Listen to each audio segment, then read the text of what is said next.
Merhaba arkadaşlar, kanalıma hoş geldiniz. Bugünkü menüde harika bir Kore salatası var.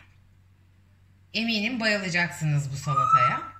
Malzemelerimiz yıkanmış, ayıklanmış bir demet taze soğan, 2 büyük boy kabukları soyulmuş havuç, 2 salatalık, balzamik sos, nar ekşisi, az tuzlu soya sos, susam yağı, 4 yemek kaşığı kavrulmuş susam, 1 tatlı kaşığı domates salçası, 1 tatlı kaşığı acı biber salçası, 1 tatlı kaşığı pul biber, 2 tatlı kaşığı kırmızı füme toz biber, 4 adet de sarımsak.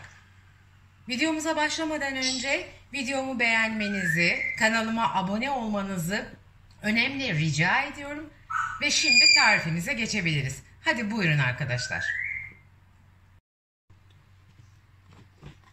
Arkadaşlar öncelikle havuçlarımızı ince ince kibrit çöpüne yakın jülyen bir şekilde doğrayarak başlıyoruz.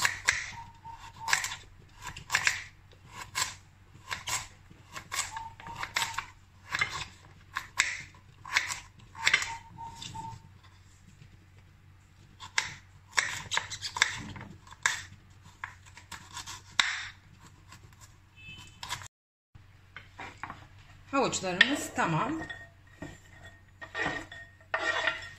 Şimdi aynı şekilde salatalıklarımızı da jülyen bir şekilde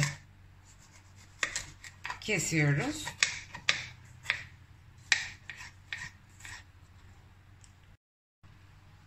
Salatalıklarımız da hazır arkadaşlar. En son soğanlarımızda sıra. En kolayı da soğanlar. Soğanları da yine o jülyen boyutuna yakın bir şekilde doğruyoruz.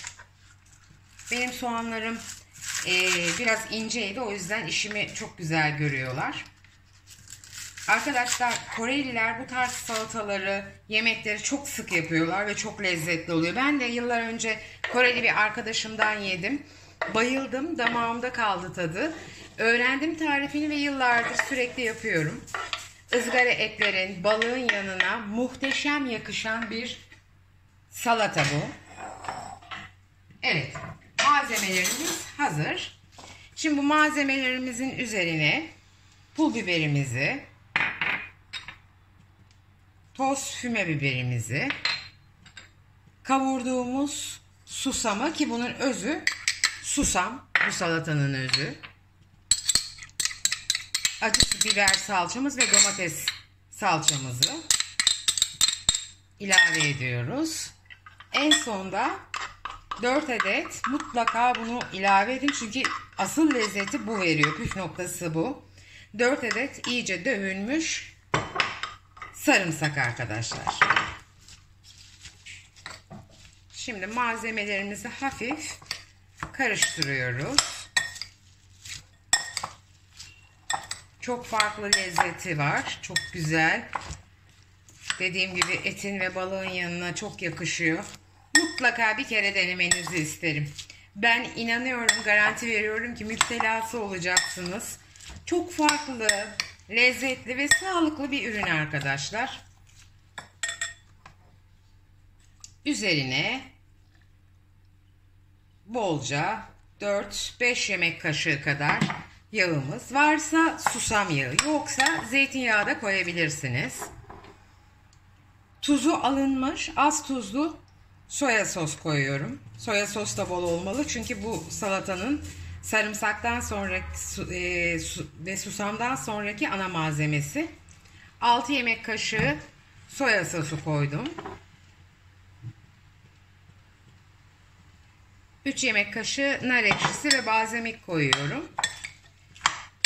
Soya sosunun ne kadar tuzu alınmış olsa bile çok tuzlu bir malzeme olduğu için arkadaşlar tuz ilave etmiyorum. Salatamızı iyice karıştırıyoruz. Salatamız hazır arkadaşlar. Harika bir lezzet. Farklı tatlar tatmayı seven arkadaşlar mutlaka denemeli. herkesin beğeneceğine ben kefilim. Videomu beğendiyseniz beğen tuşuna basmayı, kanalıma abone olmayı unutmayın lütfen. Bir sonraki farklı ve kolay pratik yemek tarifinde buluşmak üzere. Hoşça kalın, sevgiyle kalın arkadaşlar.